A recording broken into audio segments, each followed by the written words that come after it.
What's going on, sci-fi fans? My name is Ben and welcome back to the bench for another episode here on our Arquitens Light Cruiser here for Sci-Fi Wednesdays. We are moving on today, guys, with a bit more LED work, and I want to go ahead and jump in on some windows and the fiber optics. So let's go ahead and dive right on in and check it out. So far, the kit's going together decently. It's not a very complicated kit to put together, but the fact that I've augured out a lot of that filament and I've tried to add in lights here and there, that's been a little bit more challenging for sure. This model wasn't really designed to be lit up as far as I can tell, but we're getting there and we're having some fun with it too. Now today I want to go ahead and start off with the bridge, and I want to try to add in those windows that I drilled out last time, and actually I've got an idea for that. I was online and I saw this UV reactant resin. I picked this up and I also picked up a little UV flashlight, very cheap on Amazon, and I'm going to try to go ahead and refill those windows with UV resin and then hit it with my UV flashlight, and it should seal up and harden immediately. At least that's the plan. Then I can come back, I can diffuse the LED in there with maybe some cotton or whatnot, and we should be good to go. So we're going to try that out today, and hopefully that works out just fine.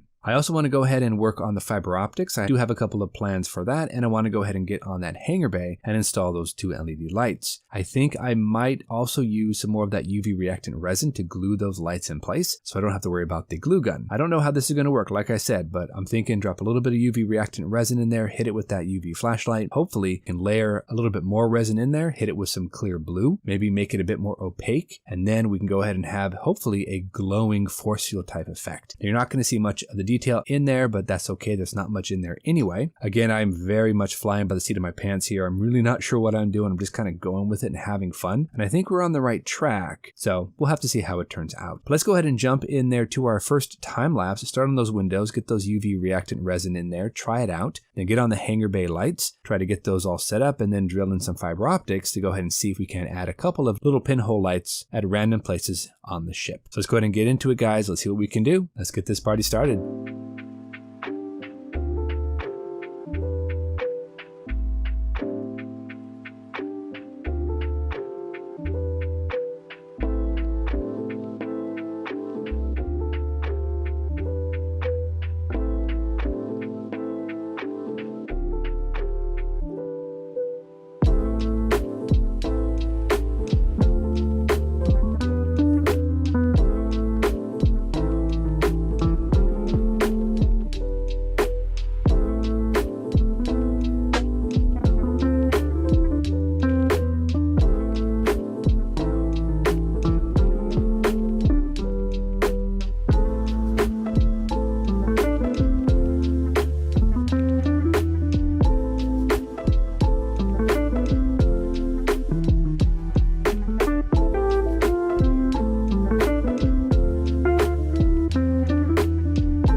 Alright, so we are back, and that UV resin worked brilliantly. It's honestly a very simple thing to do. I'm used to resin being a little bit more troublesome to work with. You have to mix part A, part B to a certain ratio, and then go ahead and apply some heat to it to pop the bubbles. But the UV resin, you basically just apply it down wherever you want it. You hit it with a UV light, or sunlight if you don't have an actual UV flashlight, and it will cure within seconds or minutes, depending on how strong of a light you have. And so that actually worked perfectly. We've got all our windows placed in there. I did both the interior and the exterior of the windows, and I think if we go ahead and diffuse that single LED in there, it's going to just glow, and that's exactly what I want. So let's go ahead and jump back into the time lapse. We're going to go ahead and then start hooking up the LEDs for the hanger bay, and I want to wire in the LED for the fiber optic. I'm going to be using a 3mm LED ultra white to go ahead and light up those fiber optics. We have them placed kind of randomly, just kind of in the front section of the ship. When you watch the Mandalorian, you see the ship fly by. There's very few lights back there. They're mostly in the front of the ship. So that's the plan. Let's go ahead and jump back into the time lapse. Let's keep on keeping on, get all the LEDs hooked up, play a bit more with that UV resin, secure everything together, and then we'll come back and I'll show you guys what we come up with. Let's keep it rolling. We're getting there.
Alright everybody, we are back, and so far so good. This is really coming along. All our fiber optics are drilled out and installed. We've got our lights in there all nicely wired up. We've got shrink tubing over the different areas, different parts, different connections. We've got our bridge diffused with a little bit of a cotton ball in there. So I think we are good to go ahead and call it quits for today. Go ahead and come back next episode, get everything wired up to the base, glue everything together, light blocking, priming, painting, all that good stuff, and then hopefully finish up the Arquitens next episode. Now, unfortunately, I wasn't able to add in as many fiber optic cabling as I would have liked, but what we have in there I think is sufficient. And again, this is just kind of a test of concept here. I've never really worked with 3D printed models before. I've never tried to light a 3D printed model, so this is very much of a learning curve, but I'm having a blast with this one, and I think next episode we'll be able to finish it off for the finale. So until then, guys, thank you so much for joining us. You guys know the drill. Go out there, get yourself some bench time, have some fun, build something cool, and we'll see you back here on episode 4 for the finale of the Arquitens Light Cruiser here on Sci-Fi Wednesdays. Thanks for watching, everybody. Take care of yourselves, and we'll see you soon.